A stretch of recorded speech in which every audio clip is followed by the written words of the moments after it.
I am blaming Steve Partridge and Steve Donahue for the amount of dust that I have just kicked up in my bedroom for the purposes of this video. Hi everyone, my name is Charlie and today I will be doing the bookish knick-knack tag, the Booktube knick-knack tag.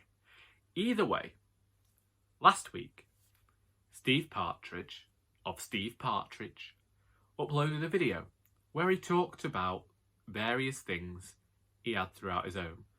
You know, knick-knacks, as Mr. Donahue put it.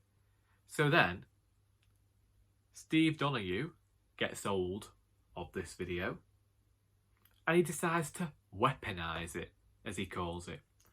And then in his comments I talked about how it's good to see all this stuff going on in his house and hearing these stories. And do you know what he says? He says, since I can talk for half an hour about nothing, me wool gathering videos, I should find it easy to talk about the various things I have around my bedroom. Now, firstly, I've always said I'm not one for nostalgia, which apparently, as we found out this year, is a lie because I've been looking back at my old videos and I've mentioned it a lot this year. So apparently I'm finding this new balance of not living in the past, living in the present, but allowing it to inform my present and future, that sort of thing. And I've got a few things lying around that I thought I could talk about. So the first one I'm going to talk about is one that you've seen before on this channel, and that's Norman. Norman wasn't originally in this plant pot. He's a jade plant, and when you previously saw him, he was in a little white pot.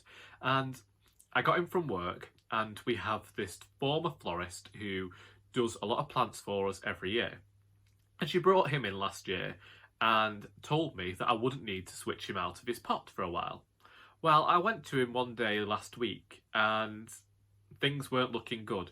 So I immediately rushed outside and found this pot in the garden. Now, I believe this came off a Christmas tree that I had 2 years ago. It was just lying there, and I just went and I grabbed whatever soil I had and his old soil and put him in here so that he wouldn't die. And he's not looking the best at the moment, and I definitely want to get to the shops and get him a new pot and make him look a bit more of visual splendour. But this is Norman. And out of all the plants I got last year, I haven't killed him yet. And I'm hoping he's hardy and will last a long time. Now that Norman's out the way, let's talk about some other nonsense. Well, what I'm going with for this moment is my second computer, mistletoe. Well, I should say laptop. This is a HP, and I managed to make this computer last for 7 years. My friend Lindsay says she did not know how I managed to get so much life out of this computer. I'm going to talk about that.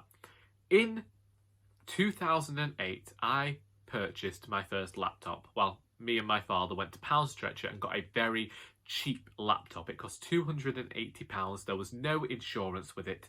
Over the next 2 years, I ran that thing to death, basically. And I ended up calling it the indestructible laptop because things went wrong with it. Sometimes it got jumped on by my dogs. They had no respect. I didn't sit at the table with it. I just lounged around the house sitting with it on my lap because laptop. Over the 2 years that I had that laptop, I put it through hell. I ended up calling it the indestructible laptop when the hinges on it broke and I duct taped it together and it still managed to work. It was only when I went to my nan's with that computer and my cousin's son, who was quite young at the time, didn't know it was in my bag, jumped on my bag and the laptop ended up basically killed, that I decided, you know what, I'd best get a new computer. That was 2010. So in 2010, my friend Lindsay, as aforementioned, sent me an old laptop that she'd managed to get working just that I could get through NaNoWriMo. I killed that within a day. Basically what happened was I chose to finish NaNoWriMo in one day because it was the only day I had that week. And so I stayed up from midnight and I wrote 40,000 words. No, I stayed up from midnight and I wrote 40-something thousand words in one day and finished it the next. I was basically up all night, and I don't recommend it to anyone. I destroyed the laptop and I ruined my sleeping pattern for that week.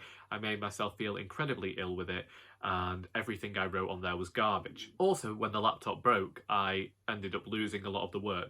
I remember what I wrote. It was terrible. It was a young adult story that ripped off X-Men. The main character was a gay half-demon who was seeking to battle other demons who were planning on destroying humanity, which was basically X-Men again, with mutants fighting against mutants. Basically, this gay half-demon ended up falling in love with a werewolf that tried to kill him. I remember it well, and basically the way that I got through that and writing so quickly is that I had barely any plot, and I figured out how to... I stole this and used it a few times, so that's why I was able to get quite a lot of NaNoWriMo's. One is that I was not writing good. I was writing and then, and I throw in a few battles, and everyone was fighting all of the time. I didn't care about expanding the plot, I just wanted to get it written. Anyway, killed that laptop. So the following year, my father said to me, because my sister needed to get a camera for her college work, and I'd been at uni for a year at this point and was finding it incredibly difficult to get my assignments done on time and in a manner in which the university liked.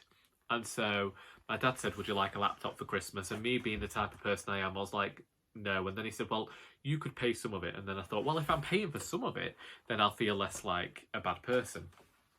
And so I purchased Mistletoe. Originally, I was going to want her in white, but I got her in red instead. Now, red is one of my colours. You've probably seen it enough on this channel to know that this is the shade of red that I like. I got Mistletoe. I wrote my next young adult novel on here, The Soul That Rises, that I sent off and was very kindly getting not form rejections on. I wrote the entire Charity Shop radio play on here. The first Our Doris was written on here. There's poetry and lyrics on here from those years for, as I say, from 2010. Oh no, from 2011 to 2017, going into 2018, I was using this laptop. I took it to Curry's every time something broke. There were times when it reached the point where it had to be plugged in every time. It wouldn't go without any charge. One time they did something, I sent a message to Lindsay and she said, you basically got a completely new laptop just in the same case. The final time it died, I went to them and I said, I don't think you're going to be able to fix it, but could you get everything off here onto a hard drive? And that's exactly what happened. They came back to me and they said, we can't fix it, but we did the data recovery for you. So that was done. I have everything that was ever on here. I can't turn the computer on anymore, but because I spent so long with this computer and because it meant so much to me, I've kept it. I can't do any work on this, but I have previously I previously tried to watch a DVD on here and that wouldn't work. It slowed down completely. It doesn't work. It's old and arthritic and I haven't been able to part with it. And I haven't been able to part with it because that was the foundation of my writing life. That is what helped turn me into the writer that I am today. Very nostalgic about that. Then we have this. Now, most people will know what this is. Let's put it down and open it. This is my mum's typewriter from when she was a teenager. And basically, I was in my nan's cellar once and I saw this on a shelf and I wanted it. And I thought, this was before I had a laptop, so I thought, oh, that'll be a good way to get any writing done. Well, it's broken. But I'd already asked for it at this point, so I ended up getting to bring it home with me. At the time, there was an article in Writing Magazine where this person was talking about how they used an electric typewriter to write. And so I thought, well, that's better than electric. It's going to save me tons of money on that. Well, it doesn't work. It never worked, but because I asked for it, I've now had it for at least 15 years. It just sits on top of my wardrobe and that's what got all the dust up because I don't go up there. There is now cobwebs and everything spiralling all over my clothes. I'm going to have to wash them. That's all for you, Steve. Also, you can get to see everything going on in my bedroom. Yeah, so apparently my mum was able to type 100 words a minute at some point. She had a typewriter for no reason that I understand. I know that she was a wages clerk at one point that might amount to being a secretary. No idea why she had that. My mother could secretly be a Barbara Cartland style writer and I'd never have known about it. So that exists. Next, we're going way back in time now, and we have this England mug with St George on one side and that on the other side, which you think, oh, that's incredibly patriotic of you, Charlie. Well, it isn't. It is not patriotic of me at all. So, picture the scene. I'm 6 years old and they announce a competition at school. It's a competition for school. It's been run by the council, apparently, for St George's Day. Now, I knew I wasn't going to win. I knew it because I was the only child in my entire class that didn't have crayons at home. And so, whatever crayon I had ran out, I just had to use the next one. So I coloured in this dragon in 2 different shades of green. It was awful. It was terrible. There were much better ones in that class. The one that won, she'd taken hers home. I can remember the girl as well, but I'm not sharing the name on here. I can't even remember what she won. But she took hers home. She coloured it all in. Then she covered it in gel pens. And hers looked magnificent. There was a reason that I won. And even in my old age, I believe that I only got runner-up because I was a kind student. And I think that the teachers just mentioned my name to let me get it. And I won this mug. And I've had this now for 22 years. Never drank out of it. I used to keep pens in it. It's filthy. I usually dust it about once every 3 years. Otherwise, it just sits somewhere, keeps stuff in it. And yeah, it makes everybody think that I'm incredibly patriotic. And, you know, I feel like a mug like this is what helps people to end up joining the BNP or UKIP, you know, becoming really, yeah, I don't know at all. Also, why were we celebrating killing a dragon? Like, what did the dragon ever do? It probably did something really horrible, but I don't know. It was probably just whatever the dragon did. Is that an allegory for something? Let's move on to this creature. This is Kimber. And before you say anything, I did not know that Kimber was a White Lion cartoon. I basically, around the same time as getting the England mug, my eldest brother went on a lad's holiday and he came back with this for me because he knew that at the time my favourite film was The Lion King. And so this was originally a much different colour and had a lot more beans in it than it does now. He also had a mane. And I took this flaming lion everywhere with me, including into bed. This was the main thing that I let stay with me all the time. Before Rambo, there was this teddy bear. His name was Kimber because I took Simba, I took King, and I merged them. That is all the thought that went into that. And one day, Kimber got lost, and I didn't know where he was. And a few months later, he turned up in the mud in the back garden, which is why we had to cut all of his hair off. And he'd been torn open at the back and lost his beans, so we had to sew him shut. He's lost a few of his toes, and so now he's one of very few stuffed animals that I kept from my childhood. A lot of them got taken to the charity shop. This one, I just couldn't do it to him. Similarly, I have Tabby, named Tabby after the cat from The Worst Witch. Now, this is a different story in that my Auntie Win, my nan's auntie, one day we turned up to her house and she'd got each one of the 3 of us cats. I know I've got 5 siblings, but she didn't buy anything for the 2 half brothers. I'd apologise, but what can I do? So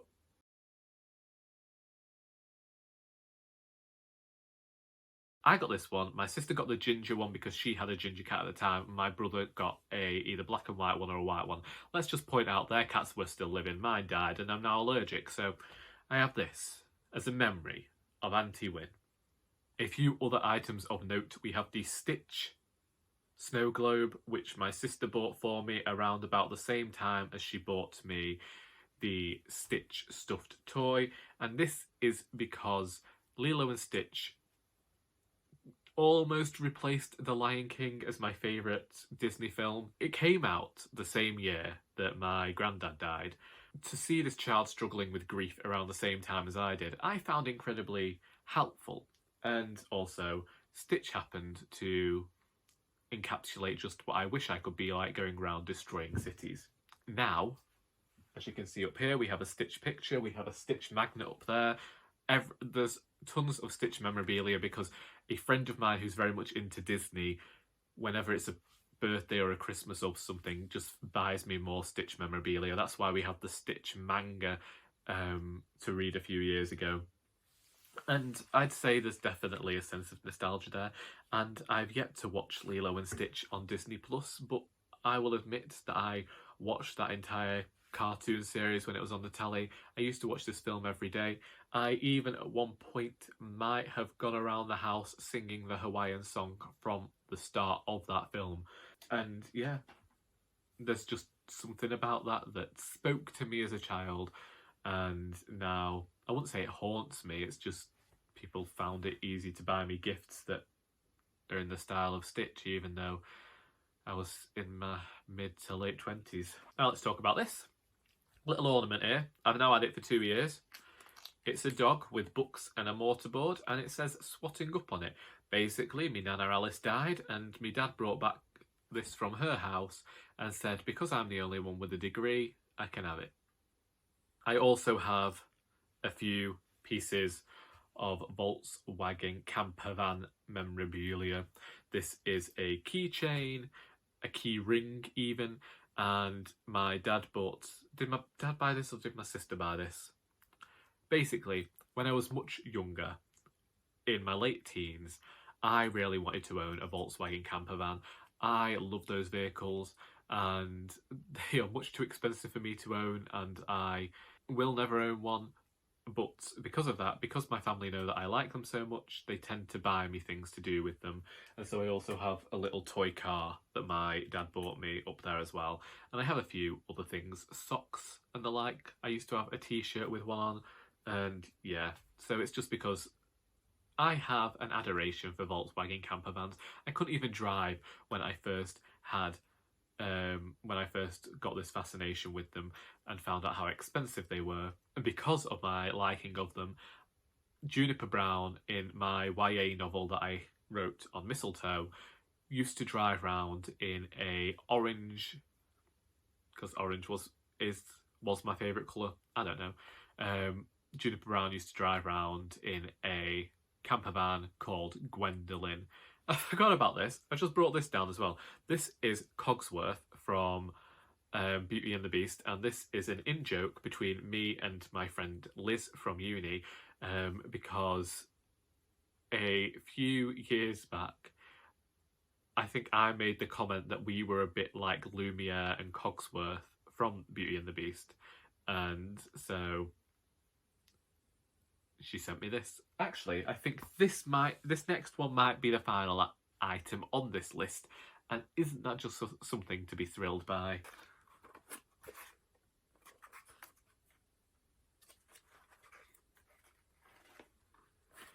You might all be wondering what you're looking at.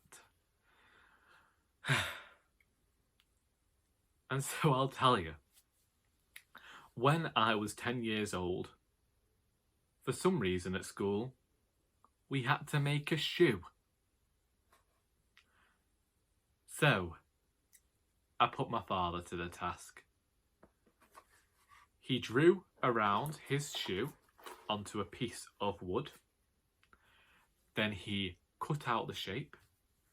Then he got some cardboard and he nailed the cardboard around it, filled it with the middle of a pillow, and used some string. Then he painted it all black. I have a shoe that can never be worn that my father made that's the tiniest bit hideous, and I don't think anyone apart from the devil himself has feet like this. But yeah, for whatever reason I can't get rid of it. And this is another thing I've had for nearly 20 years. Just sat around various places in my room. At one point, when I still played with action figures, I used it as a spaceship. But that has soon... that has not happened for quite a while now, I can tell you. And that was the final item. Was it? No, I just thought of something else. To then move on to another shoe. I talked about showing these shoes before and I haven't. And these are my one extravagant purchase I made a few years ago, which are these Doc Martens, which show Satan smiting job with boils. These were shoes that originally caused me to have such blisters on my feet that I didn't wear them for ages, but they cost me quite a lot of money in a sale, and since I've worn them in over the last few years, they have become much easier to cope with. I wore them walking around Macclesfield Forest yesterday. I will say that I don't think they are as well made as they perhaps used to be. As soon as they came, this bit that holds the lace in came out, and they aren't the most wearable shoes. They can be quite hard on the feet, but I bought them for when I go and do poetry readings, and now sometimes I just wear them. I recently actually started wearing them whilst I was driving, because I've always said I'd never be able to wear boots whilst driving, and one of my volunteers very shadily said to me, my dad used to say, it's not the shoe, it's the wearer, when it came to driving, and so I had to prove a point then. But yeah, there we go. So I didn't talk for half an hour, but I showed off a lot of stuff you probably didn't know was hidden around my room, and you probably didn't care about either. Shared some stories that you probably had no need or care for. But that's just who I am. And you're lucky that I didn't start taking out all of the books that older relatives gave me, as I'd originally planned to before Steve said it had to be nothing to do with books. Also up in this corner, if you didn't know, that's a Santa Claus in a spaceship that I had on my Christmas tree last year, and I bought from work because originally it was at Marks and Spencer's and was going to cost, I think it was something like £15, and I did not pay that for it. And then behind all of this, I used to have a chicken that you could see. Now only I can see it when I'm stood up, but that is because I am notoriously scared of chickens. It's all I can say. I hate them. I believe that they have the devil's eyes, and the fact that my father used to have his own chickens would terrify me. So to take the mick, I have a volunteer and a manager who like to buy me things with chicken motifs on them. So I have an apron, and I have a tea cloth, and I have a bag, and I have that bauble, and yeah, it's just, it's strange, the things that you pick up throughout your life. And I suppose it's one of those things where, despite the fact that I say that I think I've reached a point where I don't mind keeping what I would otherwise call dust collectors if they are meaningful, but I don't see the point of needlessly acquiring things just to sit around gathering dust. All of these things are things that I have some sort of connection with and appreciate, even if they are somewhat useless. And I can't say that if I were to move out, that everything that I've included today would come along with me. But I would say for the most part, a lot of it would. I'd probably leave my mother's typewriter, but I feel like even that's going to follow me around forever, for rather maudlin reasons we need not get into, needn't we? Alright then, I'm gonna be off. I have been recording now for nearly 2 hours, and I hope to be done with all this by 10 o'clock this morning, so the fact that I didn't start recording till past is very upsetting indeed. I hope that you... Well, actually, I do not care if you got bored by this video, but I hope you liked it. And until next time, that is Oh.